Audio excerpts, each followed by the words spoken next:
I will call to order the meeting of the Lincoln County Board of Commissioners on this 16th day of February 2026. Before we get started, before we do our moment of silence and things, I would just like to take a quick moment. Fellow commissioner or past commissioner and chairman of the board, Kathy Davis's husband, Anthony, is facing some medical issues and some battles right now. So if everybody would just keep him in your thoughts and prayers and their family, I'd greatly appreciate it. And if you would stand for a moment of silence, followed by the Pledge of Allegiance.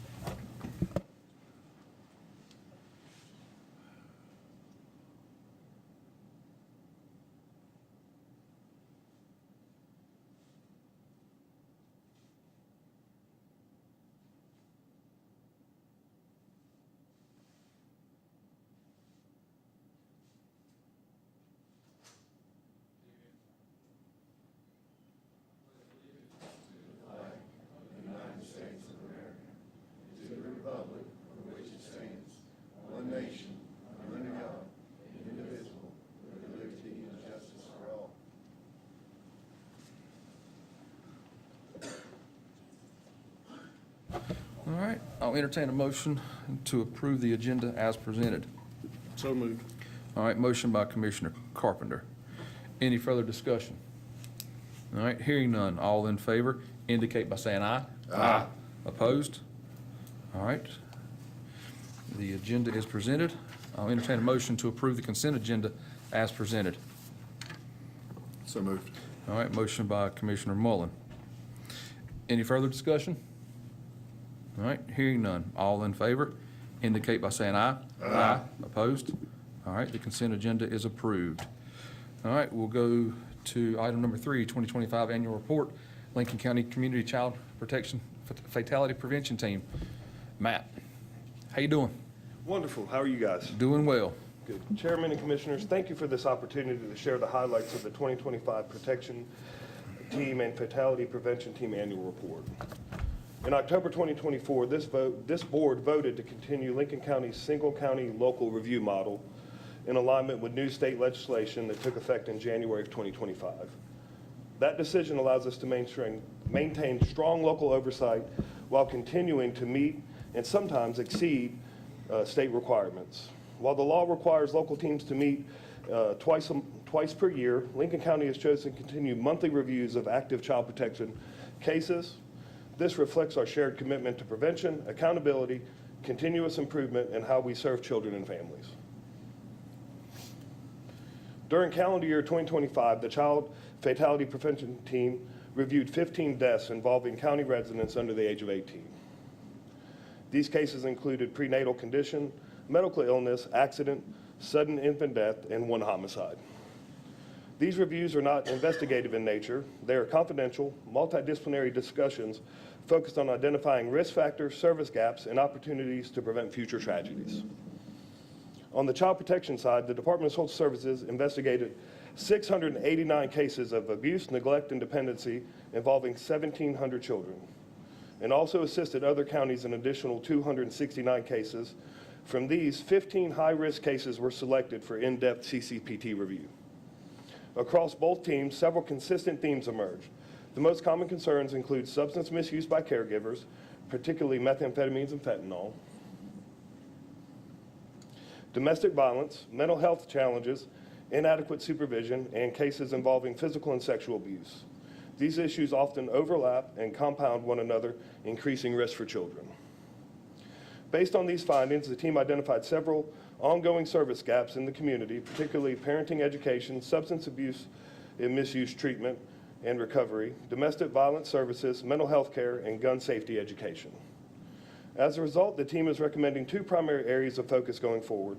First, expanding access to parenting education and counseling, including evidence-based programs already offered locally, such as Triple P Parenting. Second, continuing access to community service capacity, especially for substance misuse treatment, domestic violence intervention, and specialized pediatric and trauma-informed services.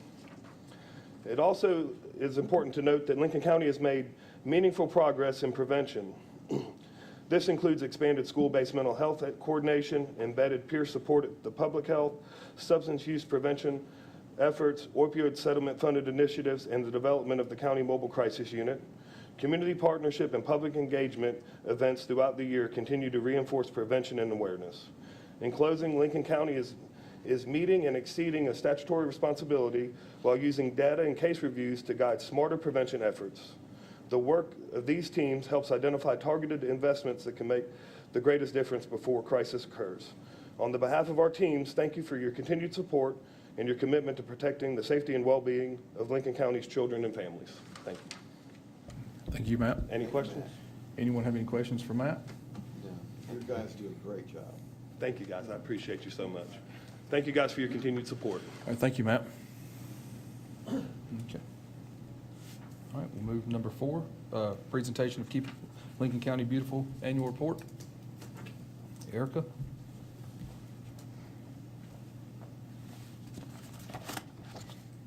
Good morning. Good morning. Okay, I'm a little nervous. This is my first time, so hi. All right, I am Erica Lee, and I'm the Executive Director of Keep Lincoln County Beautiful. Our mission is to educate, inspire, and empower our community to improve the environment through beautification, litter prevention, and recycling. With our 2025 report, we did several things for beautification. We did the Rainbow Bridge at the Marcia H. Cloninger Rail Trail to honor past pets. We also completed beautification at Alex's Field at North Childers Elementary School, the West Lincoln Sidewalk Beautification Project from the West Lincoln Middle School to the West Lincoln Library, and a mulch project at Rock Springs Elementary. These are some pictures from the rail trail. I think there's about 50 pets now that have been honored. People just put their collars there, and just a way to memorialize their loved pets.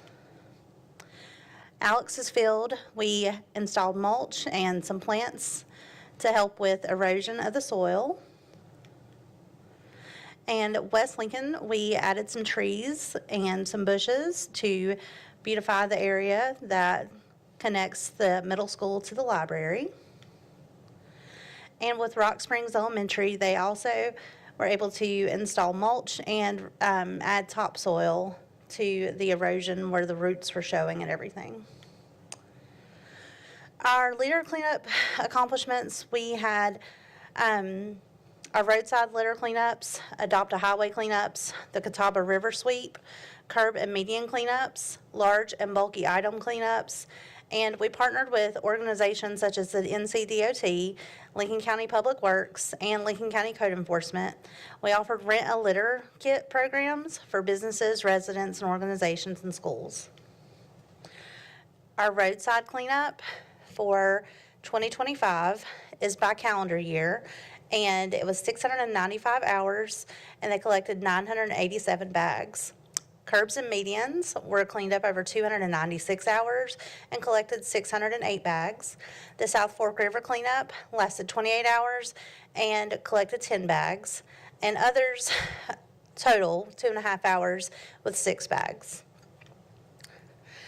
Our former board member, Patty Corn, and current board member, Debbie Howe, would like the following error to be acknowledged. Last year, the annual litter cleanup totals were underreported by more than 100 bags. December 2024 numbers were inadvertently omitted from the 2024 annual report. Prior to this report, all numbers had been reported by calendar year. In 2024, there were 1,042 bags of litter picked up over 738 hours for roadside cleanups. For all other litter cleanups in 2024, there were 9 bags over 20 hours from Hesed House, 3 bags over 41 hours from waterway cleanups, 316 bags over 161 hours from curbs and medians, and 56 bags over 28 hours from other cleanups. These numbers were all by calendar year, not fiscal year. Our roadside litter cleanup total has continued to stay pretty steady through the past 5 years. Here are some photos from our roadside litter cleanups. More photos from the roadside litter cleanups. Patty Corn and her members, her volunteer members, have been mostly responsible for doing these in the Denver area. Adopt a highway cleanups on Jack Dellinger Road and Airport Road In 2025, we had 6 cleanups over 13 hours and collected 6 bags and 1 tire. Unsecured loads consist of half of all litter in North Carolina is blown and not thrown, meaning unsecured loads are responsible for most roadside litter, as seen in these pictures. Having an unsecured load is illegal in North Carolina and something that we do fine for at the Lincoln County landfill. The Catawba River sweep occurred on October 4th. Over 28 volunteers cleaned up Lake Norman. The totals were 8 bags of trash, 1.5 bags of glass bottles, 1 bag of aluminum cans, 1 bag of plastic cans, several pieces of metal, 2 long boards, a piece of a dock, heavy round log, numerous small pieces of lumber, miscellaneous items, 2 unknown items, and 1 lightweight dock flotation piece. Several volunteers were from Bloom, which is one of our corporate sponsors. Our curb and median cleanups. Volunteers clean our curbs and medians to improve a community appearance, but also remove large amounts of nails and cigarette butts. The volunteers also clean storm drains to reduce the amount of litter entering our water sources. A picture in the middle is all of the nails that Patty Corn has collected from curbs and medians this year.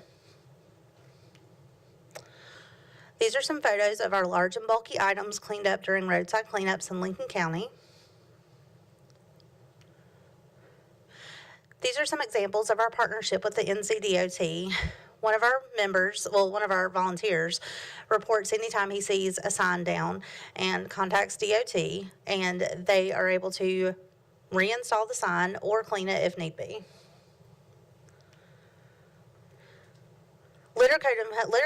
Lincoln County Code Enforcement also reports signs and placed along the right-of-way. And we also remove the signs that are not following the Lincoln County UDO. These are some pictures of what has happened from unsecured loads. In our Rent a Litter Kit, we provide litter kits to organizations, schools, groups, and individuals who want to hold their own litter cleanup. Supplies include litter grabbers, bags, and safety vests. Bloom and Leeboy were 2 of the companies that requested litter kits and cleaned up around the county. Our recycling accomplishments include partnering with Nextrex, and we were able to place 2 plastic film recycling containers at all 7 convenience sites, as well as 1 inside the Citizen Center. The plastic film collected in 2025 was over 1,023 pounds.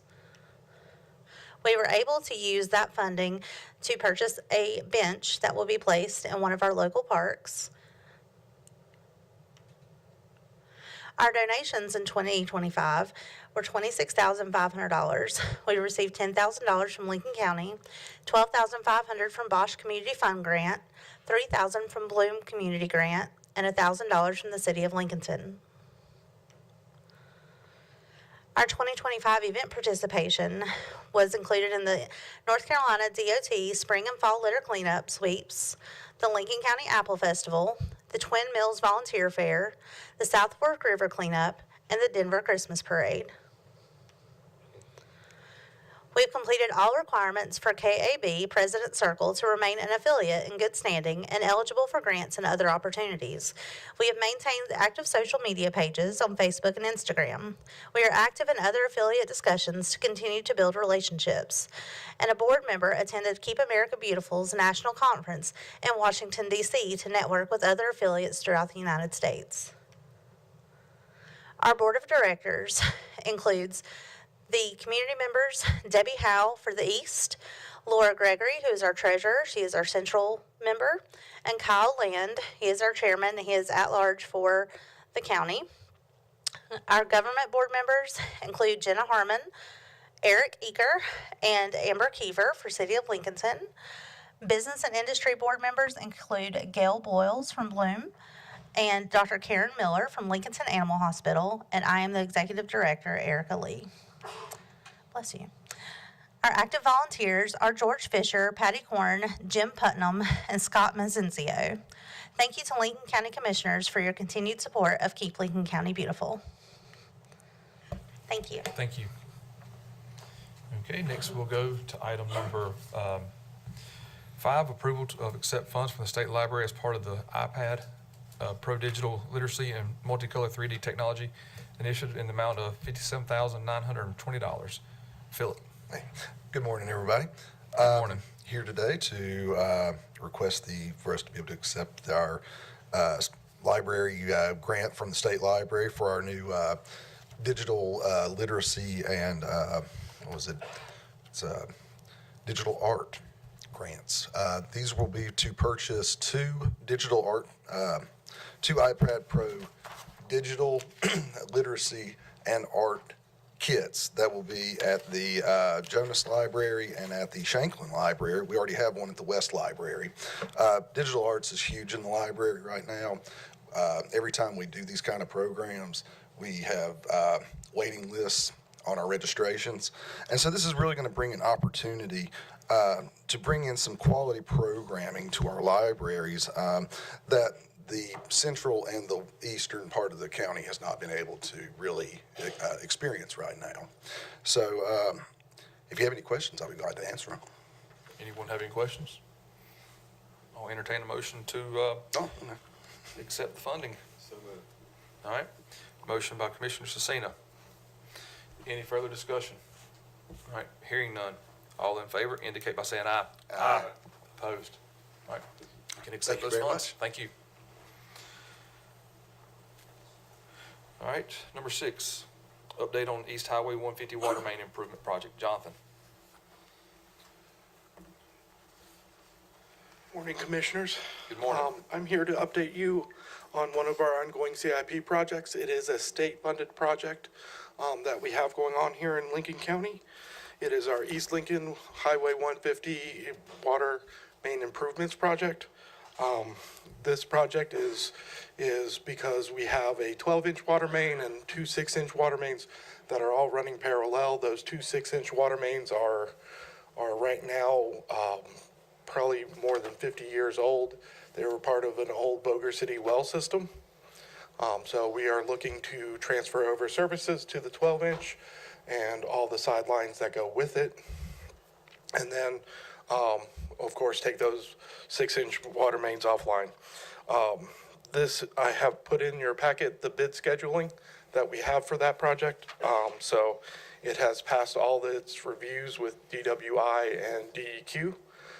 So we are going into bid. Hopefully by the end of March, we will have those bids for you and a notice of award.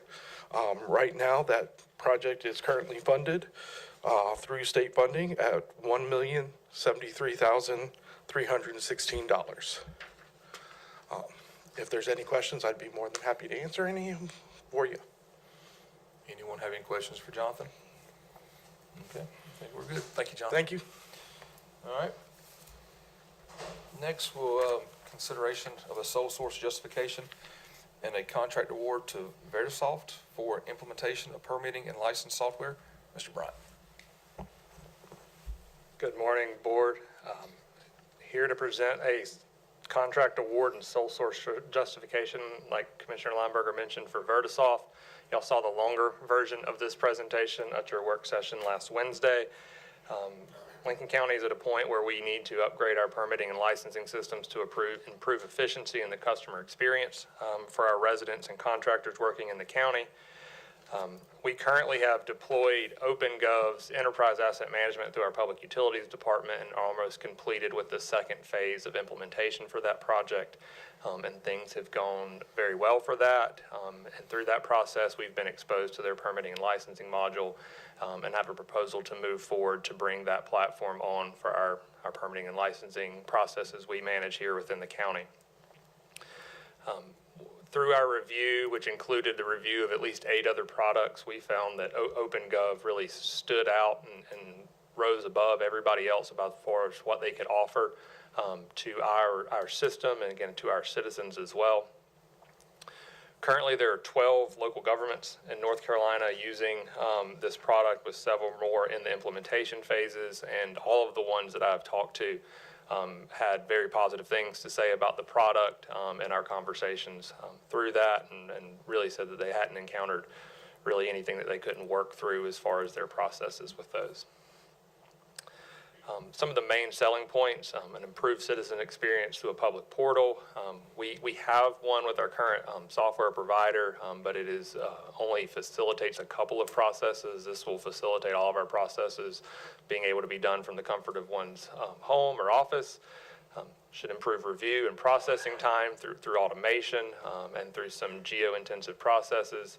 Also, all collaboration with the applicants is done through the app, reducing email back and forth. And you type one message in the review and you turn around and have to paste it into an email and send it off. So everything's logged and auditable through the application itself. And again, as with the current product we have, our staff and the staff of the other participating departments, we have full control of our processes. This doesn't require any additional support from IT.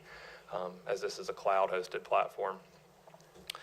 Some kind of technical information on this that we can use and leverage to make this a more efficient product for us.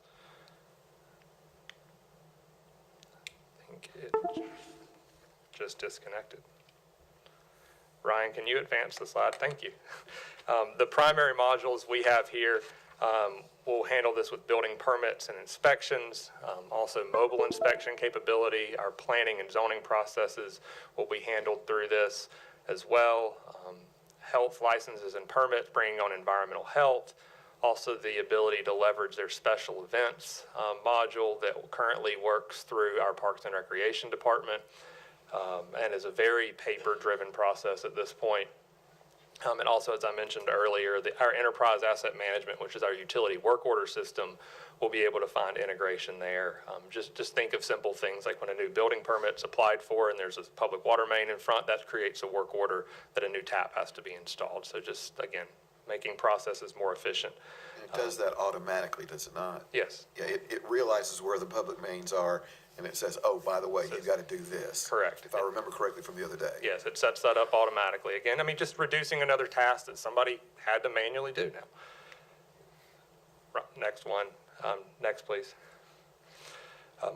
One thing that I've gone through a couple of software implementations over the years, and I feel like everybody struggles with support. Once in the build phase and the implementation phase, in those first few months, everything's really responsive, and oh yes, we can get that done for you. So it was a bit of a surprise to me when I talked to those existing clients, when like the number one response they had to what do you like about this was the support. Never heard that before. And they said they're always on top of it. Their turnaround time is excellent. Their development timeline is quick. It's not overly aggressive, but they keep improving the product. And it was just interesting to hear that was really part of everybody's good feeling about this, was how their support was so well. And I think a lot of it's built on the fact that many of their employees are former local government employees. They kind of get the systems. Some of the ones that we looked at, you could just tell they didn't understand the process and what we had to deal with. Next slide, please. So with this, we have a fairly aggressive implementation phase. If this project is awarded, we would start up in March and we'd be finished by November, which gives us some leeway on the expiration of our current product in that year. So we know we have a lot of work before us. We have a lot of good processes established already, and we'll just be working to move those over to the new system and improve on that. So that is the main portion of this. Part of this request is the consideration and approval of the sole source award. This, again, there's two items that I want to leverage with this, and it's standardization because of the integration with our asset management system. The other I want to emphasize too is this was sourced through a cooperative purchasing agreement. That's the Vertisoft that you see in the bid package or in the agenda item package. Very similar to Sourcewell, which we use for a lot of equipment procurement, so can ensure competitive pricing on this. The price for the 3-year implementation, including our implementation year, which is essentially this calendar year, is $493,480 for that. I would also like to ask your approval for essentially a pre-authorization of up to $50,000 if we need to require any additional professional services as part of this implementation for data conversion without having to come back for y'all. I hope not to use that. But I mean, and we can certainly consider that separately if we need to. But again, before you is the sole source justification approval and the award of this contract to Vertisoft. Do y'all have any questions about this new software package? So the short and sweet of this is that it's going to make us far more efficient, and it's going to, well, it's going to cost $400,000. We're going to regain that by all the perks and efficiency that we do and not having to hire a whole bunch more people. There is certainly some cost avoidance with this. I think there's certainly future cost savings with the product. That $493,000 is for 3 years, so it breaks down to around $170,000 per year. But the selling point for me is the customer experience is so much better from this product, from the product we have, and not to mention some of the other products we reviewed. It was a simple kind of process. The way I look at it, it felt like TurboTax for building permits. You answer a bunch of questions and it builds your application. And by the time you finish answering a few questions, which are formatted very simply and straightforward, your permit application package is done. You can pay for it online and move on and move forward. So again, this is what sold me here was the customer experience, hearing that support was so excellent. And I know internally we're going to get much improved processes and improvements to our efficiency within our department. And this is going to make it easier for our end customer, which is the citizen. Is that not When right? I speak of customer service, I'm Okay. speaking of the end user, the All right. citizen, the contractor, the developer. We get internal gains with this product. There are things that make our lives easier with this product. But again, the selling point to me is how it improves it for the public. And we had discussed this. This is not just for your department. How many departments within the county will this software be able to be used for? So I was going through that last night, and I think it's probably up to 10 departments that will use the process could use it on a day-to-day basis. And then there's other ancillary departments that we have, especially through the implementation of our special events programs, if we do choose to roll out that module. I think it would, with the exception of maybe DSS, I think it has the opportunity to impact and be a benefit to every other department here in the county. Thank you, Andrew, for looking for it and finding it and bringing it to our attention. No problem. Anyone have any additional questions for Andrew? Just a comment, and that's what this board asked for, is to continue to up our customer service experiences for our residents. Thank you. Welcome. Do you need any action from us or approval or? Approval of the sole source justification and the award of the contract of Vertisoft. Okay, so I'll So entertain, moved. I'll entertain a motion we have to do it separate, two different items there. Do you agree, council? Yeah. All right, so I'll entertain a motion to approve the sole source justification. So moved. All right, motion by Commissioner Carpenter. Any further discussion? All right, hearing none, all in favor indicate by saying aye. Aye. Opposed? All right, so you have your sole source justification. And then I'll entertain a motion to accept the contract. So moved. All right, motion by Commissioner Patton. Any further discussion? Hearing none, all in favor indicate by saying aye. Aye. All right, it is approved. Move Thank you forward. all. Thank you. All right, next, item number 8, fuel contract for the airport. Scott Clay?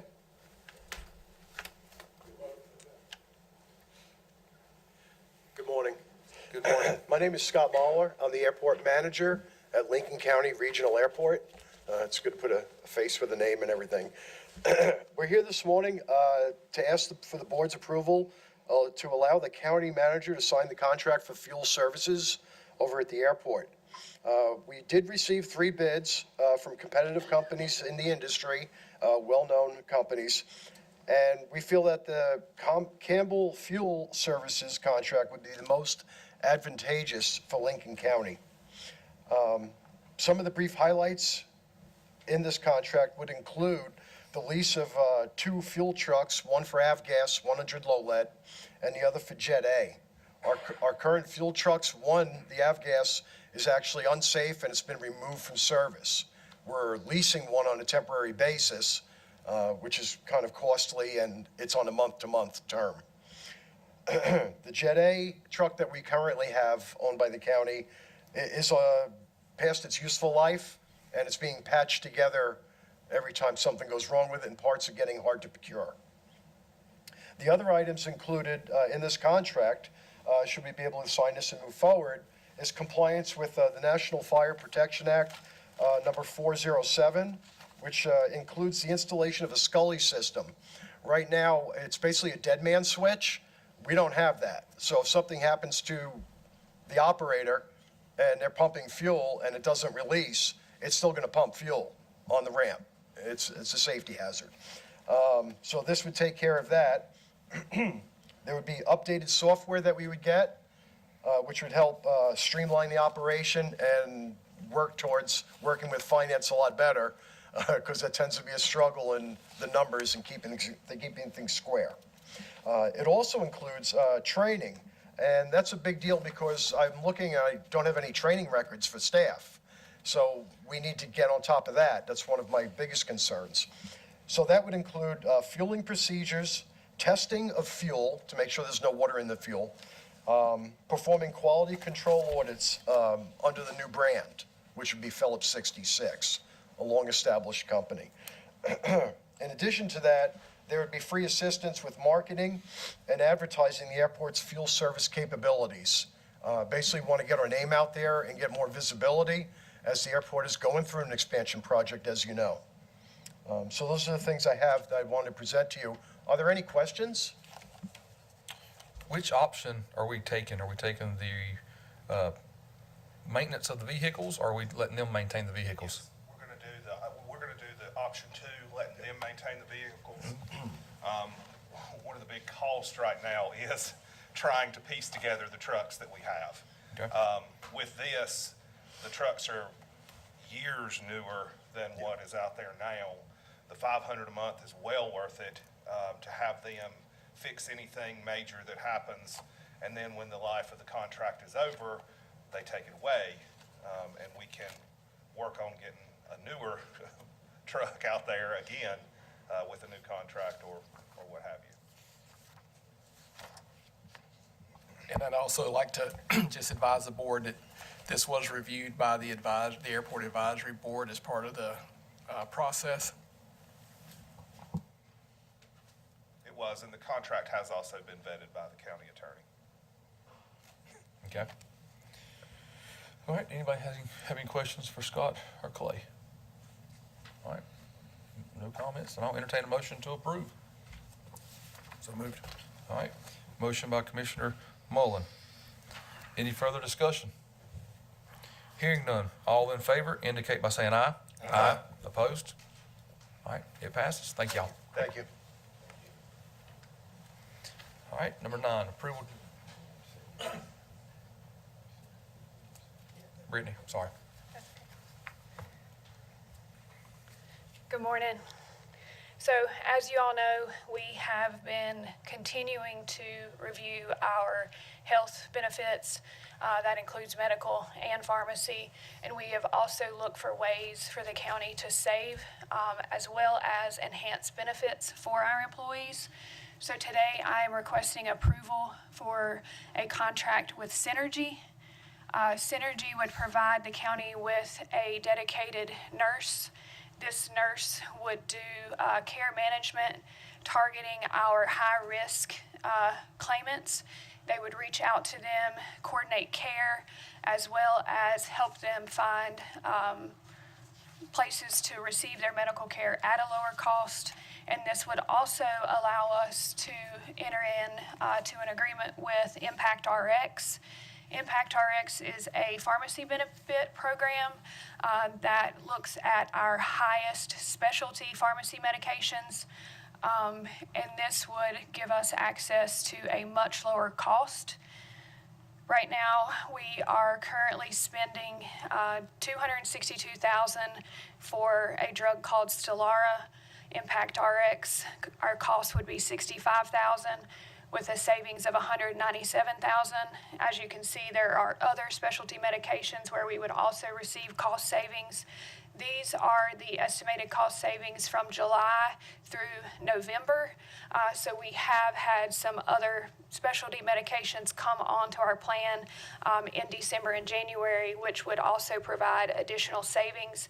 Our nurse advocate would reach out to these employees who were prescribed these medications and work with them to get their medications filled through Impact RX. The medications will be shipped directly to their home. And again, not only would it save the county dollars, but will also save the employee. Does anybody have any question? Oh, the cost. This is an estimated cost of around $94,000. It does include all of our employees on our health plan as well as our retirees. We do have some retirees that are in that specialty medication group, so we would have cost savings with them. We are looking at about $9 per employee per month with an average of 862 members. And we're looking at a net savings with the Impact RX of about $289,000. Okay. Anyone have any questions for Brittany?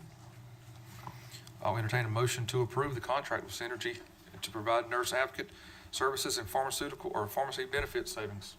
Go ahead, Alex. All right. Motion by Commissioner Patton. Any further discussion? All right, hearing none. All in favor indicate by saying aye. Aye. Opposed? All right, it is approved. Thank you, Brittany. Thank you. Brittany, thank you. Thank you. Hold on. Bud has Brittany, something to say. my thinkums fall off. Brittany, thank you for continuing to look for cost savings throughout the year. We appreciate that. All right, item number 10, transportation agreement between Lincoln County Sheriff's Office and the City of Lincolnton. Ms. Gilbert. So Commissioners, this is a statutorily required agreement that we should be updating every few years. The last one, I believe, was done in 2019. This is being done at the same time that we are updating the crisis plan. So a crisis plan is between the local law enforcement, local LME, MCOs, and local care providers in IVC situations. Part of the crisis plan incorporates this transportation agreement into it.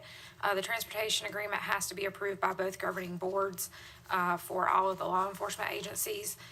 We are lucky enough to only have one municipality, so it's much easier to work these out. I have been in correspondence with the city attorney. He has signed off on this, and I believe this is supposed to be on the city of Lincolnton's agenda in March. This follows the statutory requirements that the sheriff's office will provide transport of all IVC individuals that are taken into custody outside the city limits of Lincolnton. And then Lincolnton will transport all those taken into custody within the city limits or that live in the city limits. Any transportation outside of Lincoln County, so say they have to be transported to Caramont and Gastonia, the sheriff's office is required to do that transportation. We are also required to go pick them back up and take them home if they do not meet the requirements to be admitted into a 24-hour facility. This all came into play in 2019 when the LME MCO statutes were completely rewritten. So I can answer any questions you may have. Anyone have any questions? All right, and I'll entertain a motion to adopt the resolution for transportation agreement between Lincoln County Sheriff's Office and the City of Lincolnton. So moved. All right, motion by Commissioner Carpenter. Any further discussion? All right, hearing none. All in favor indicate by saying aye. Aye. Opposed? All right, it is passed. Thank you, Megan. All right, now we'll move on to item number 11. This is public comments. This is where the public is given 3 minutes to speak as an individual and 5 minutes to speak as a group. The group has to be present. And just a reminder, this is not a Q&A session. This is where you are to address the board. If there's items that need to be addressed out of this meeting, we'll handle that after the Q&A session or after the public comments. Like I said, not a Q&A session. All right, first on the list, Edward Haynes. If you would state your name and address.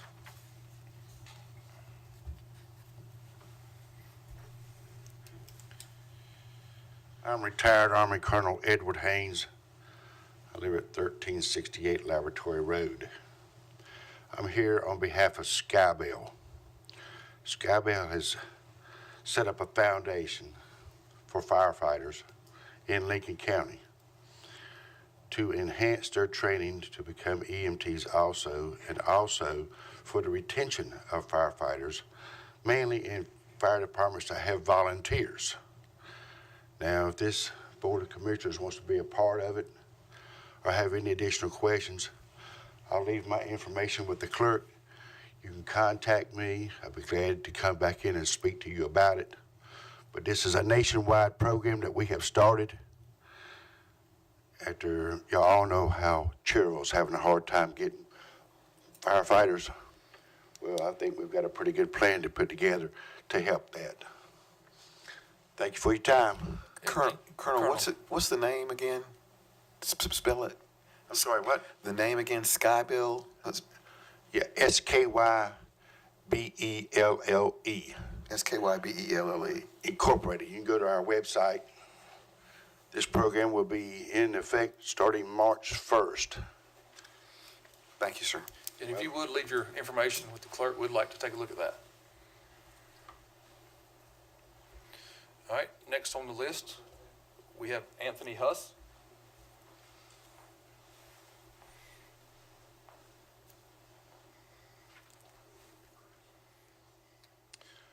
Good morning, Commissioners. Good morning. I rise today as a concerned If citizen. you would state your name and address. Oh, I'm so sorry. Anthony Huss, 3336 Orchard Road, Iron Station. Thank you. I rise today as a concerned citizen of Lincoln County to speak on a matter of fundamental governance, the oath of office, and the accountability of our elected officials. I want to begin by commending the historical integrity of this board. Years ago, this body, led by Mr. Alex Patton, recognized that the badge does not grant impunity when it pressured for the removal of Sheriff Tim Daugherty. You prove that when corruption is evident, the Board of Commissioners has a moral and political authority to demand justice. You set a standard that day, and I'm asking you to repeat that. In 2018, I rose to petition you to hold Sheriff David Carpenter to that standard. It didn't work, didn't happen. I'm not referring to my trial where I was framed or evidence was destroyed by the DA's and the sheriff's office, and I was later exonerated. I'm talking about what happened afterwards, including tampering with databases in order to fabricate fraudulent warrants, being attacked on Election Day by an apparently drunken Sheriff Carpenter and company, where I was kidnapped and held at gunpoint. The list goes on. None of these have ever been properly addressed by the system. My evidence is available to the board for review. I've already met with the SBI. They did state that my evidence is extremely damning. They just can't self-initiate an investigation. That's where you might be able to come in handy with a little influence. My attorney also has everything. I just wanted to give you guys a chance to act independently. In 2018, when Bill Beam was your chairman, I spoke of felonies and malicious misdemeanors being swept under the rug. Beam laughed and tried to silence me, dismissing my cause as being politically motivated. No, these are the principles embodied in the Constitution and by that flag that several of us actually served.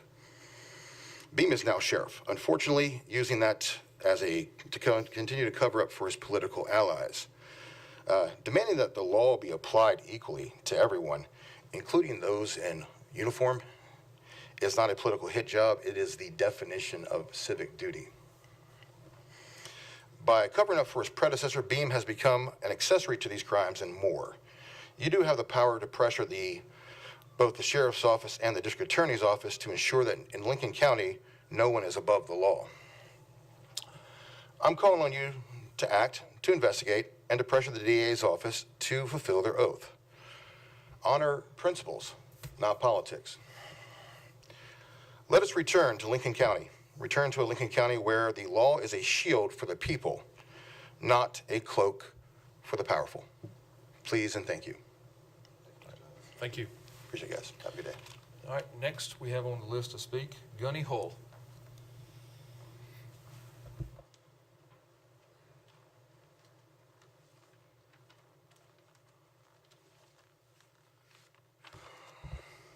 County Commissioners, good morning.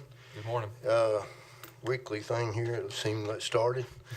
But I just, If you would state your name and address, please, sir. okay, Gunny Hole, 319 North Poplar Street, Lincoln, North Carolina.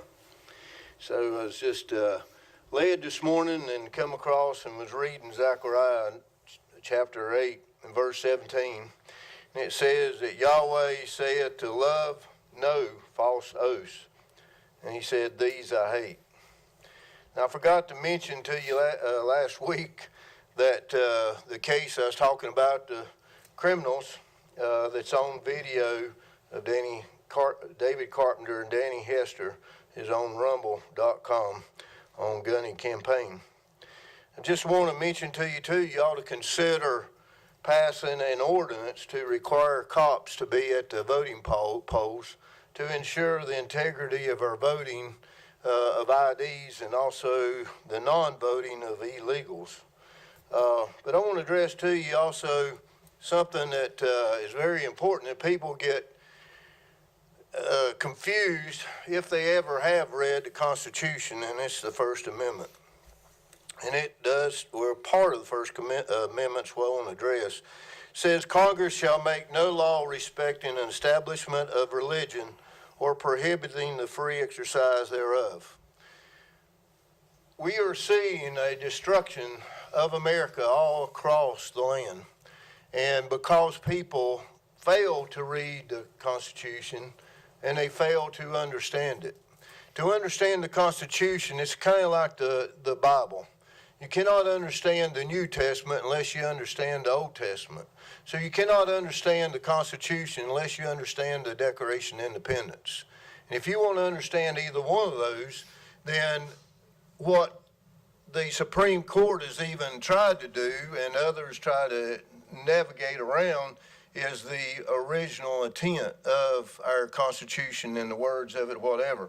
So you cannot use a dictionary of today that's been altered and changed and had new words or whatever. You must use a dictionary more at the time, which only one, the best one we have today is Noah Webster's 1828 dictionary. So in this part, we're having, as you've seen, a takeover of our country, number one, by many people, but Muslims are really taking the forefront. And people believe that served our country in the military and public officials that illegals and Muslims have a right to freedom in this country, of which I'll remind you on one thing. It says the establishment of religion. It does not say the establishment of religions. If we go back to the more founding document, which is the Bible, of which the Constitution and the Declaration was driven more from, and what it states, and so I'll relinquish on that. But use those documents to understand our Constitution. Thank you. All right, having no one else signed up to speak, I will close public comments and we'll move to item number 12, County Manager's Report. Thank you, Chairman. So good morning. First of all, I want to say that you all have a pretty busy day ahead of you, and I know you all have other schedules that you have assigned. So I'll bring you up to date. So our next budget retreat is scheduled for Monday, March the 16th at 10 a.m. This will be the third round, and it is our fiscal 27 budget overview. That's where we go over revenue, capital, and expenditures and kind of bring it all together. We'll make some decisions on new positions, requests, and a lot of those details, some more granular on that. And so just put that on your calendar for attendance. Project update, Animal Services. We're currently waiting for DOI for comments on our construction drawings before our next step. Historic Courthouse, working on the landscaping and pavers. We're about 85% complete there on that project to get that outside landscape finalized. DSS space needs study, that was a priority that the board indicated. It is complete, and they've given us 4 proposals that we're going to have to review for next step. So that's we'll have to try to get a schedule together to get those reviews over to my office, and then I can start discussing that with the board. And then last but not least, on one thing I know the board stays very interested in, the courthouse first responder memorial. It is in structural and electrical design at this point in time. I know that's been a kind of a long-awaited project, but we're moving along with that. Last reminder, talking about the busy schedule, Amy Cannon is here with the North Carolina Association of County Commissioners to host part of our work session, where she'll be providing a training on governance and county finance. So again, we'll try to get all this squeezed in, and we'll have one presentation regarding that. And that concludes my report, unless you have any questions. It's the 16th at 10 o'clock here. That's right. Okay, any additional questions? All right, we'll move to county attorney's report. Ms. Gilbert. Very brief report. As discussed, the Parks and Rec ordinance is being finalized and will be coming back before this board in more than likely the April timeframe or end of March. Other than that, we are working on redraft of the purchasing and procurement manual. Lots of changes have been made to uniform guidance at the federal level, and given the amount of federal funds that a lot of time pass through the county, we are going to bring our policy in compliance with UG. That also allows us to meet a lot of the state requirements for all of our different departments that get state funding. But other than that, that's all I have to report. Okay. Any county commissioner have anything to report? All right. Vacancies and appointments. Commissioner Muller. Chairman Lineberger, I'd like to make a motion to appoint Gene Derby to the Historic Preservation Commission. All right. That's made in a form of a motion. Any further discussion? All right. Hearing none. All in favor indicate by saying aye. Aye. All right. That is approved. All right. All right. Any other business has there come before this board at this time? All right. Hearing none, then we'll take a 10-minute break before we move into our work session.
Are we live, young man? We have come back from closed session to discuss a contract. No action was taken in the meeting about that contract, and I'll entertain a motion to adjourn. So moved. I have a motion to adjourn. Is there, all in favor? Opposed? Ayes have it. We're adjourned.